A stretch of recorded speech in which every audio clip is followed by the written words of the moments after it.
tous dans le précieux nom de notre Seigneur et Sauveur Jésus-Christ. Je crois que chacun de nous est content de se retrouver dans la maison du Seigneur. La maison du Seigneur, c'est une maison de correction. C'est une maison d'édification. C'est une maison de consolation. Quiconque entre dans cette maison, il ne sortira pas de la même manière qu'il est entré. C'est ça le grand mystère qui est caché au monde, mais révélé aux enfants de Dieu. Jésus, on lui a posé la question par les disciples. Pourquoi tu leur parles toujours en parabole? Il a dit, c'est parce qu'il vous a été donné à vous de connaître le mystère du royaume de Dieu. Mais pour les autres, cela ne leur a pas été donné. Ce qui fait que dans la maison de Dieu qui est la joie, c'est la révélation de la parole dans les cœurs des croyants. Un homme qui n'a pas la joie du salut en lui, c'est un homme qui montre un signe de rétrograde. Parce que la joie du salut, c'est celle qui te fait supporter les épreuves. Parce qu'en toi, il y a une conviction qui dit que cette souffrance que tu as là est temporaire. Romains chapitre 8 verset 18. Les souffrances que nous traversons ne sont pas comparables à la gloire à venir. Or, la joie du salut à nous nous indique uniquement la gloire à venir.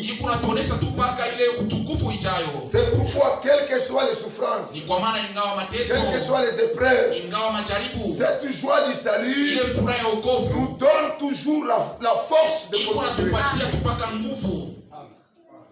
Si tu perds la joie du salut, tu vas vivre comme Samson quand il avait perdu sa force. Et ce n'est pas une bonne chose. Nous tous, nous devons prendre une décision. Et cette décision, une fois pour toutes, quel que soit le problème, quelles que soient les difficultés, ne quitte pas ta patrie. La patrie que Dieu nous a donnée, qui est notre héritage, c'est la parole de Dieu. Amen. Nous avons vu de grandes choses dans la simplicité. Au courant de toute la semaine, ceux qui étaient ici ont été bénis. Que Dieu vous bénisse richement. On n'a pas assez de temps pour reculer, malheureusement. Mais nous souhaitons à tous une bonne audition. Et je crois que Dieu nous bénira encore aujourd'hui. Ce que nous pouvons dire sur l'héritage seulement, en bref, nous, la Bible dit que nous sommes des héritiers de Dieu. Et nous sommes les co-héritiers de Christ. Parce que Christ est le premier héritier. Il s'est fait héritier pour nous porter en lui. En d'autres termes, il s'est fait héritier pour que nous soyons co-héritiers avec lui. Mais les vrais héritiers de Dieu, c'est nous. Et Dieu, c'est Jésus-Christ. Amen. Il a porté le corps pour que dans ce corps, il puisse nous nous a porté l'héritage. Atuletee urithi. Et au travers de son corps, Na kupitia ile mwili yake, nous aussi nous portons le même corps que lui. Nasi vile vile tuvale mwili En wa moyo portant kama le même yeye. corps que lui, Na mkuvala mwili wa moyo kama nous yeye. devenons co-héritiers avec lui. Tunakuya bakurithi pamoja naye. Ce n'est pas si compliqué. Abina nguvu. Est-ce que vous comprenez cela? Amen. C'est pourquoi Dieu a parlé à Israël en bref. Ni kwa maana Mungu alisema kwa Israeli mkifupi. Dans Ézéchiel chapitre 44. Mwezekia 44. Dieu dit ceci. Mungu anasema hivi. Ézéchiel 44, le verset 28. Ezekia 44 mstari wa 28.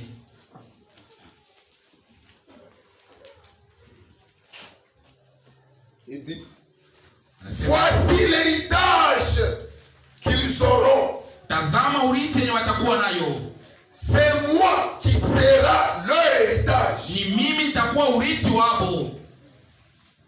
Vous ne leur donnerez point de possession en Israël. Amuta bapatia vipande ya udongo Mwisraeli. Je serai leur possession. Ni mimi nitakuwa sehemu yabo. Amen. Amen.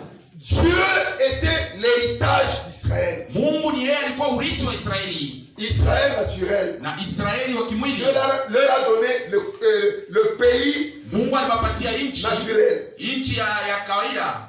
Quand Israël a rejeté Dieu, na wakati Israeli alimkana Mungu alimtupa, Dieu s'est tourné les yeux vers les païens. Mungu anaangalia sawa pagano. Il s'est choisi un peuple qui porte son nom. Anajichagulia watu wale watafana jina yake.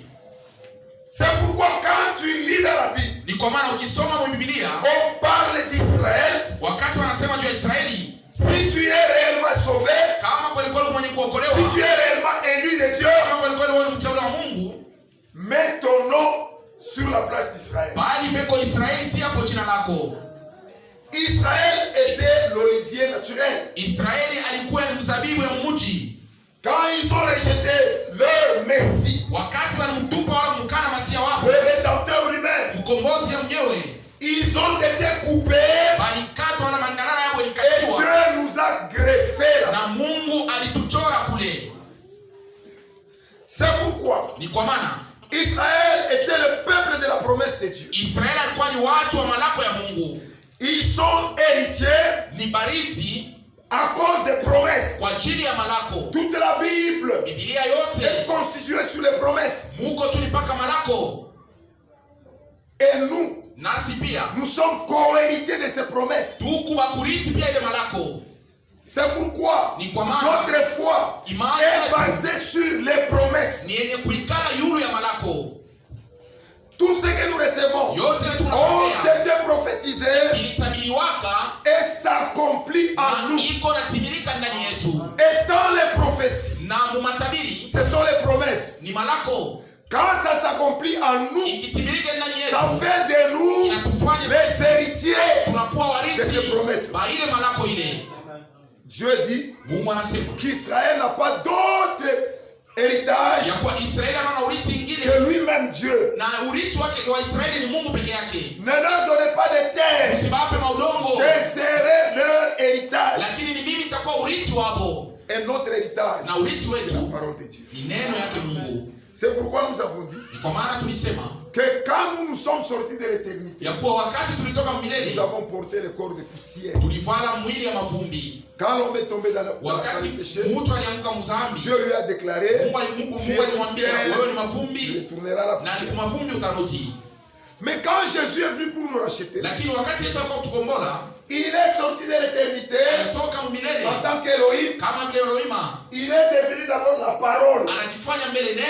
C'est que nous avons enjambé. Il est devenu la parole. Maintenant la parole a été faite chair.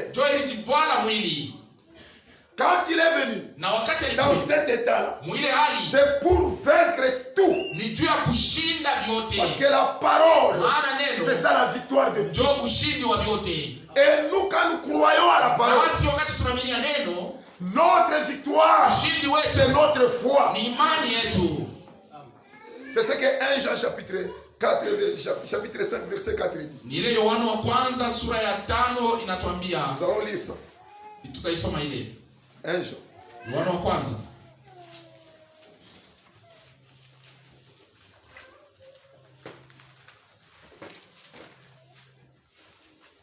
Notre victoire, ushindi wetu c'est la parole.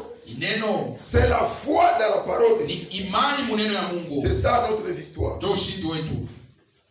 1 Jean chapitre 5. Yohana wa kwanza sura ya 5 mstari wa 4. Car tout ce qui est né de Dieu, maana yote yenye kusaliwa na Mungu triomphe du monde. iko na shinda dunia. Et la victoire qui triomphe du Na monde, ushindi wenye kushinda dunia c'est notre foi. ni imani yetu. Amen. Amen. Ainsi, Na si hivi nous portons la foi en Jésus-Christ, kama tunavuala imani na Yesu Kristo, nous sommes plus que vainqueurs. tuko zaidi ya washindaji. Parce que cette foi-là, Maana ile c'est imani déjà la victoire. ni ushindi. Nous n'avons pas à combattre. Hatuna tena makupigana na Dans le monde, kugombana. il y a un adage qui dit, Mudunia Mungu msemo mmoja inasemewa, on ne prononce pas la victoire avant la guerre. hawezi kuimba ushindi mbele ya kupigana vita. C'est ce qu'on dit. Ndio ile dunia iko nasema, Ne chante pas la victoire usiimbe ushindi avant la guerre. kama hujapigana vita. Mais nous, Lakini sisi nous avons vaincu en Jésus-Christ. tulishinda ndani ya Yesu Kristo. Nous sommes déjà plus que vainqueurs Tuko zaidi ya à washindaji cause de la foi que nous avons. kwa ajili ya imani ile tuko nayo ndani yake.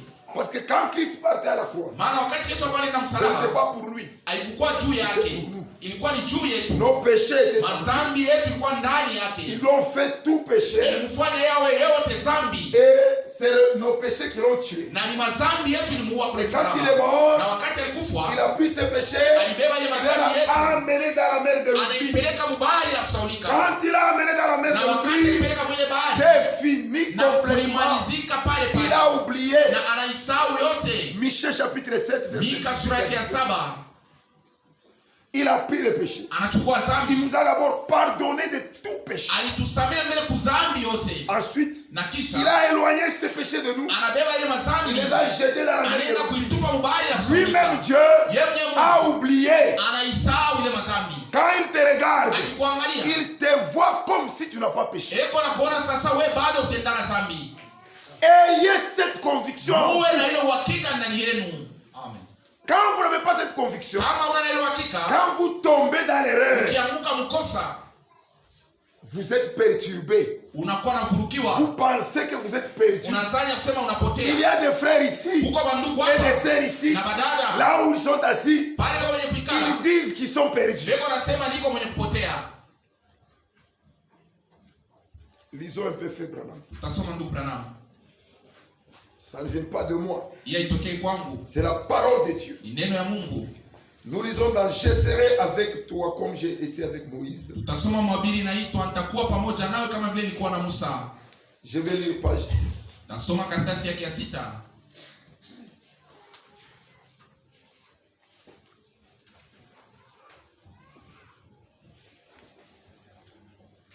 Paragraphe 31 et 32. Na kifungo yake ya 31 na 32. Une fois, Mara moja on disait que la compagnie de farine Ballard and Ballard, balikuwa nasema kwa ile kampuni ya kufanya bunga qui s'appelait Ballard and Ballard, ilitiwa kwa ile jina, allait embaucher un homme ilipenda kuweka mtu mwa mkazi, et il allait poser sa signature. na ule mtu ilifanya aweke saini yake, Et cet homme n'avait pas de gomme au lieu de son crayon. na ule mtu hakukuwa na cha kuzimisha nacho kwa ile crayon yake. Un monsieur, et 3 points de suspension, et monsieur Ballard Na ule mwenye kampuni lui a dit, anamwambia, pourquoi n'avez-vous pas de gomme? kwa nini hauna na cha kuzimisha nacho? Il dit, Akajibu, je ne fais point d'erreur. mimi sifanyake kosa mkuandika. Il a dit, Anasema, alors je ne peux pas je ne peux pas vous employer. kama wewe ufanyake kosa siwezi kubeba kukazi. Car si vous ne faites pas d'erreur, Kwani kama ukaleke na kosa, si vous ne faites pas d'erreur, kama ufanyake kosa, c'est lui qui répète 2 fois, ni yana rudilia pale mara mbili, vous ne ferez rien. hautafanya kitu. C'est vrai. Ni kweli. Cet homme-là est allé Ule mtu alienda pour faire l'examen, juu bapita kujipima na mashindano, afin de poser sa signature d'engagement. apike saini yake ile bambebe mkazi. Il vient avec un crayon sans gomme. Anakuya na ile crayon yake ya bila Il kuzimisha l'a nayo, fait expressément. na alifanishia amo. Maintenant, le chef de l'entreprise qui devait le questionner, il devait vérifier si le matériel qu'il avait était correct. Alors il a regardé, il lui dit, mais tu as des crayons, tu n'as pas de gomme? Oui, oui. Pourquoi? Parce que moi je ne commets pas de faute. Alors il dit, comme tu ne commets pas de faute, moi je ne vais pas t'embaucher. Amen. Maintenant, suivez. Dieu ne vous tient pas responsable de vos erreurs. Il vous tient responsable de votre volonté, de votre péché volontaire. Un enfant de Dieu, il a la nature de Dieu. La nature de Dieu, c'est la sainteté. C'est comme un homme qui est propre. Il marche, il bronche, il tombe, il devient sale. Si c'est un homme normal, il va regretter sérieusement.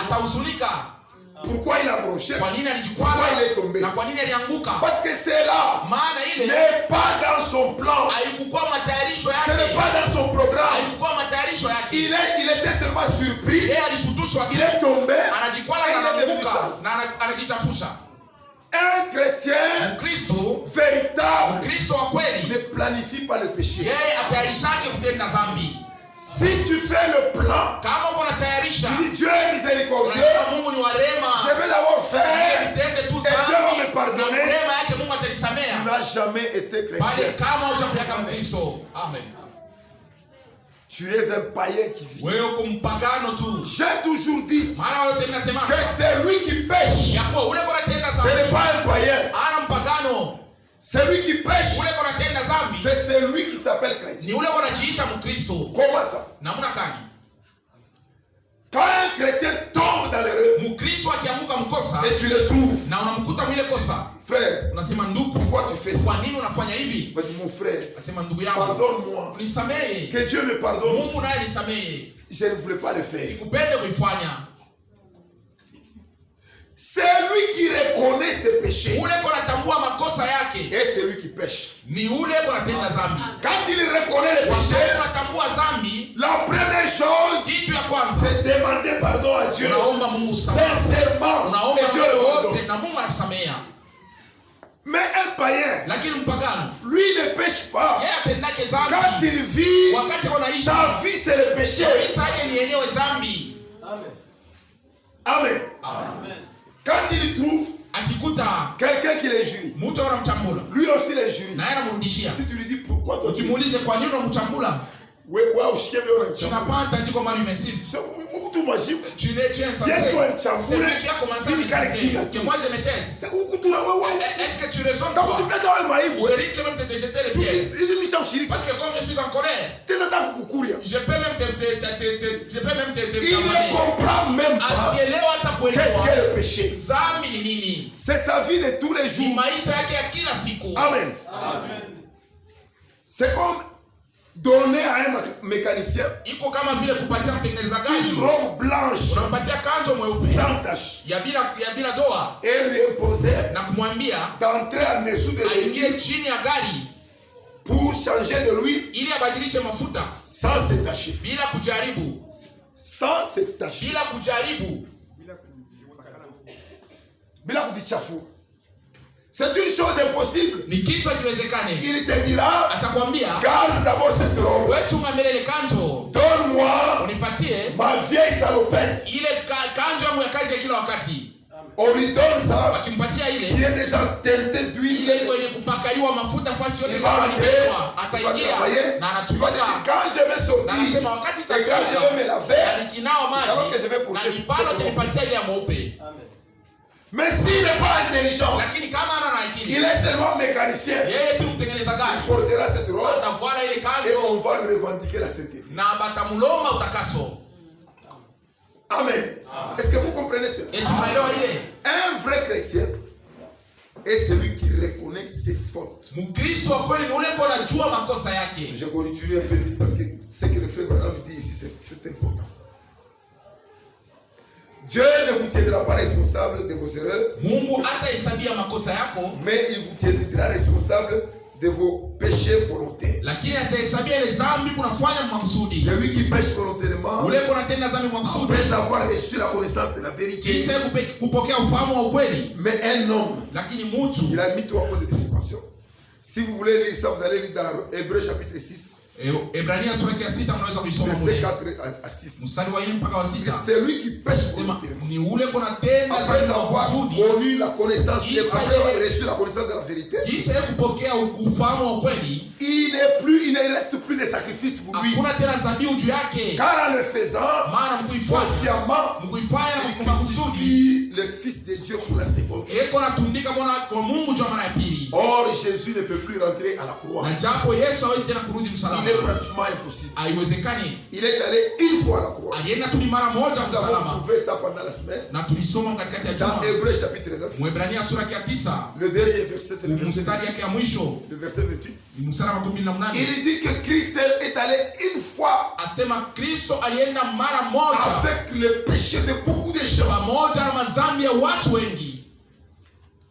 Et il est revenu, na alirudi, il est monté au ciel. Na kupanda mbinguni. Il revient une seconde fois. Atarudi juu mara ya pili. Sans péché. Bila dhambi. Maintenant pour prendre ce qu'ils attendent pour leur salut. Na juu ya kuchukua wale beko na muongojea juu ya wokovu yao. Si aujourd'hui kama leo tu es en train d'attendre Christ unangojea Kristo pour tes péchés, juu ya madhambi yako, tu es en retard. Huko nyuma. Il est déjà mort. Yeye ashakufa. Maintenant, hapa sasa, si tu veux venir ici, c'est pour que tu reçoives ton salut. Pokea wokovu yako. Amen.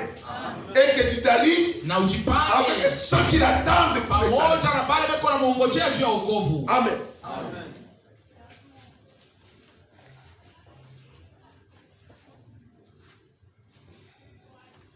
Mais un homme qui va faire quelque chose, lakini mtu anaenda kufanya kitu va faire des gaffes, anaenda kufanya makosa et il va tomber, na anaanguka, et il va faire des erreurs, na anafanya makosa. mais si il est vraiment appelé divinement, kama kweli kweli alitiwa na Mungu, et si Dieu est dans son cœur, na kama Mungu yuko ndani ya moyo wake, il se relèvera. Atasimama. Amen.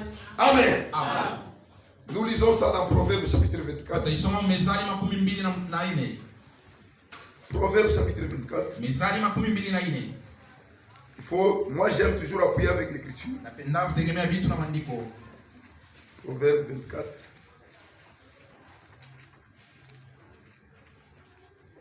Le verset 15 et 16. L'ambiche à la demeure du juste. Hapana kuweka vikwazo kumikuru ya mwenye haki. Wewe unasema kama naanguka tapotea. Toi tu penses que s'il tombe il sera perdu. Wewe ndio unalanda. C'est toi qui te trompes. Tu lui mets des ambitions. Unamweka vikwazo pour l'accuser faussement. Juu ya kumchongelea na bongo. La Bible dit, inasema c'est à cause de toi. Ni kwa ajili yako qu'on nous met à la mort comme des brebis qu'on amène à la boucherie. Jobe kona tuwa kama vile makondo wale wanapeleka fazi ya machinjo. Mais dans tout cela, na mwile yote ils sont plus que vainqueurs. Tuko zaidi ya washindaji. Amen. Si toi tu t'en méchamment, kama wewe unaweka vikwazo, piège, unaweka mamitego à la demeure du juste, kunyumba ya mwenye haki, tu ne fais rien. Haufanyi kitu. Mais dévaste pas. Mwenye haki kunaanguka, et il se relève. Eko na lamuka. Amen. Amen. Le juste de Dieu. Prendre son héritage. Anaenda kuhusisha urithi wake. Avec les pites. Na bandumba. Avec ceci. Na bulevi. Il se retrouve préduit. Anajikuta mikono kule. Il rentre anarudia dans la maison de son père. Nyumba ya baba yake. Croyant que son père va le recevoir comme un serviteur. Kuzania kwa baba yake atampokea kama mfanyakazi. Comme un salarié. Kama wa kutumikia le père lui dit. Na baba yake anamwambia, enlève tes habits sales. Tosha mavazi. Enlève-lui tes habits sales. Tosha mavazi yake. Donne-lui tes habits de fête. Na mupe mavazi ya car mon fils était mort. Maana mwana wangu alikuwa mwenye kufa. Maintenant il est revenu. Hapa sasa anarudi kuzima. Et il a même fait la fête. Na anafanya wala karamu. Amen. Nous avons vu ça aussi dans Josué chapitre 3. Tuliona pia Yoshua sura ya 4. Josué avait les habits sales. Yoshua kana mavazi mchafu. Ce qu'il attendait là c'était la condamnation. Ila alikuwa anangojea ni hukumu. Mais l'ange de l'Éternel se tenait là-bas. Satan aussi à côté de Josué pour l'accuser. Pendant qu'il voulait l'accuser, l'ange savait déjà ce que Satan allait dire. Parce que l'ange de l'Éternel, c'est l'Éternel lui-même. Alors quand il a regardé, Satan, en d'autres termes, il a appelé deux fois Satan. En d'autres termes, je connais déjà ce que tu fais. N'est-ce pas là un tisson arraché de feu?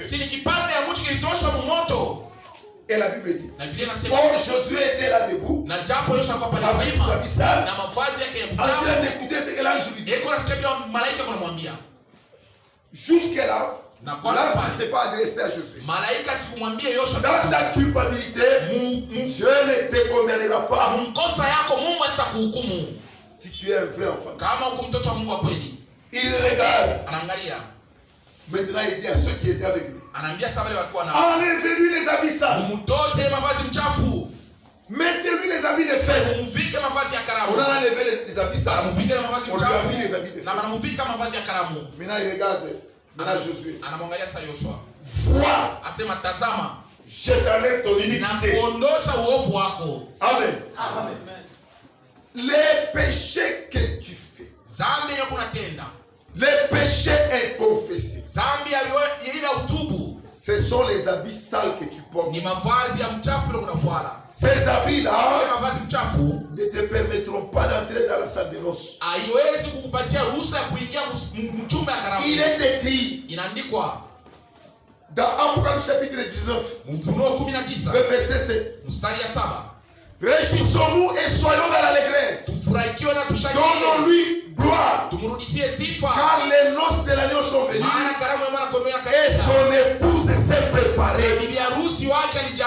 Il lui a été donné de se revêtir d'un fin lin éclatant, pur. Car le fin lin, ce sont les œuvres justes. Tes œuvres que tu fais, c'est ceux qui se transformeront ces jours-là. Toi-même tu te connais. Tu dois te réclamer d'un homme irréprochable. Dans ta vie de tous les jours, la décision que tu dois avoir dans ton cœur, c'est pour dire que je suis irréprochable. Mais quand tu branches, Dieu le sait. C'est pourquoi la Bible dit, heureux l'homme dont l'Éternel n'impute pas les péchés. Heureux l'homme dont l'Éternel n'impute pas ses iniquités. Tes péchés et tes iniquités vont être jetés dans la mer de l'eau. Ce que tu fais maintenant, fais attention. Si ce sont les péchés inconfessés, tu n'entreras pas. Et comment il faut confesser? Pour confesser, il faut aller vers ton frère. Il ne faut pas aller vers Dieu. Non. Car est-il dit, le premier commandement, tu aimeras ton Dieu de tout ton cœur, de toute ton âme, de toute ta force. Et tu le serviras du Seigneur. Le deuxième commandement, tu aimeras ton prochain. Maintenant, ce qui montre que toi tu aimes Dieu, c'est quand tu aimes ton prochain comme toi-même. Si tu n'aimes pas ton prochain comme toi-même, il n'y a pas la magie à convaincre que tu aimes Dieu. Quand je te regarde, tu n'es qu'un menteur. Tu dois aimer ton prochain comme toi. Qui est ton prochain? Jésus a donné la parabole d'un bon samaritain. Un homme partait pour aller dans une autre ville. Il est arrivé quelque part. Les bandits sont venus. Ils l'ont tabassé. Ils l'ont blessé. Ils ont pris tous ses biens. Ils l'ont laissé par terre. Maintenant les pharisiens, quand ils sont passés, ils l'ont regardé. Ils n'ont rien fait. Les sadducéens sont venus. Ils l'ont regardé. Ils n'ont rien fait. Mais un Samaritain. Sasa Msamaria. Les Samaritains Basamaria étaient entre les Juifs balikuya ni mbeko katikati ya Bayuda et les gentils. na mataifa. Quand Jésus est venu pour la première fois, Wakati Yesu alikuwa mara ya kwanza, il est allé aussi se révéler aux Samaritains. Anaenda kujifunua pia kwa Samaria. Mais pas aux gentils qui sont les païens. Lakini asikwende kwa pagano wale walikuwa mataifa. Comme les Samaritains sont intermédiaires, Na sababu ile wa Samaria walikuwa katikati ya mapagano na Bayuda, ils ont cru. balielewa, baliaminia. Vous connaissez l'histoire de la femme samaritaine? Mnajua jinsi alivyokuwa Samaria. De cette prostituée Ule ndumba Samaria alikuwa kusema. Que Jésus a parlé. Après lui parler, elle est allée dire aux gens, et les gens ont cru. Na watu waliamini. Alors, ces Samaritains-là, na ule Msamaria, dans cette parabole, c'est Jésus-Christ lui-même. Jésus-Christ n'avait pas le sang des Juifs. Jésus-Christ n'avait pas le sang des Samaritains. Jésus-Christ n'avait pas le sang des gentils. Jésus a porté le sang original. Le sang de Dieu. Parce que toute créature est censée porter le sang que le Créateur lui donne. C'est pourquoi il a porté ce sang. Pour être entre les Juifs, entre les Samaritains, entre les gentils, afin de les sauver tous. Est-ce que vous comprenez cela? Amen. Jésus est parti. Est-ce que ce Samaritain est allé? Il a pris cet homme. Il l'a amené à l'hôtellerie. À l'hôtellerie, là, il y avait un dispensaire. On a pensé se plaît. Après, on y a mis de lui. On a bandé. Il a laissé en responsabilité de l'hôtellerie. Il a même payé la caution. Il dit que si ça ne convient pas jusqu'au traitement, dès que je reviendrai, je paierai encore une autre partie qui est restée. Maintenant Jésus a posé la question. Parmi tous ces gens-là, les pharisiens et les Samaritains, qui était le prochain de cet homme? Et un homme répondit, c'est Samaritain.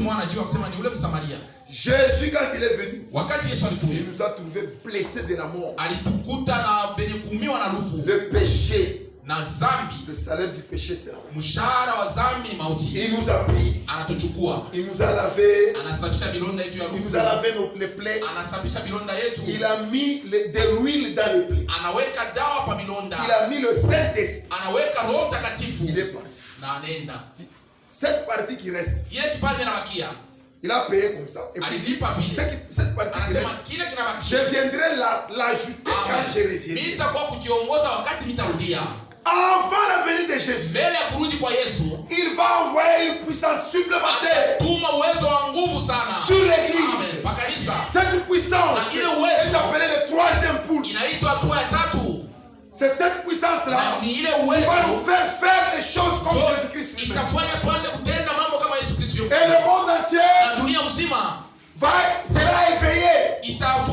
La Vierge folle va venir se retrouver. Elle regarde.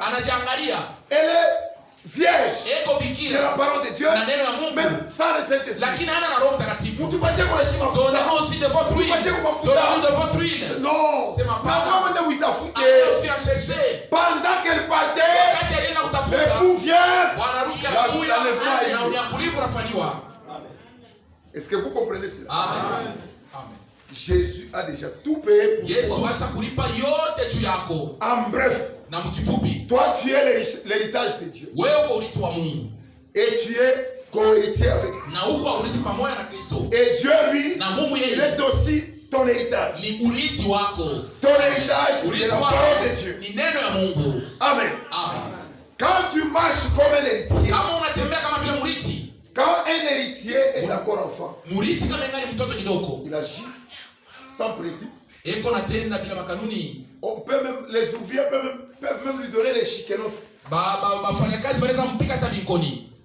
Mais quand il comprend maintenant le principe d'être héritier, wakati anaelewa sasa makanuni ya kuya murithi, il respecte la règle d'être héritier, anaheshimu sheria ya kuya murithi, tous les ouvriers s'éloignent de lui. Bafanyakazi bote wanaanza kumheshimu maneno mbali naye, maana wanaelewa qu'il a compris sa responsabilité. Anaisha kuelewa kuzito wala mamlaka yake. Il peut chasser un ouvrier. Anaweza kufukuza mfanyakazi. Il peut le chasser. Anaweza mfukuza. C'est pourquoi, ni kwa maana, si nous grandissons dans la parole, kama tunakomea muneno, nous serons de véritables héritiers. Tutakuwa barithi makweli. Notre façon de vivre, namuna yetu ya kuishi, notre façon de marcher, namuna yetu ya kutembea, ce n'est pas nous qui témoignerons. Les autres diront, ces gens-là sont véritablement les enfants de Dieu.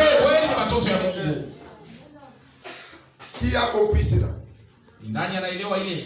Grandissons. Amen. Maintenant, notre sujet d'aujourd'hui, c'est autre chose. Nous allons parler de 3 ordonnances. Il y a le baptême, il y a le repas du Seigneur, et il y a aussi le lavage de pieds. Je pense que j'ai encore 1 heure de temps. 1 heure de temps. Que Dieu soit béni. Nous allons parler de ces 3 ordonnances. Mais aujourd'hui, nous parlerons seulement de baptême. Avant d'entrer dans le baptême, il faut que nous comprenions quelle est l'importance de ces 3 ordonnances. Cela est très très très important. Nous allons chanter 231 nyimbo za Mungu. Ensuite, nous allons tous prier et nous allons commencer.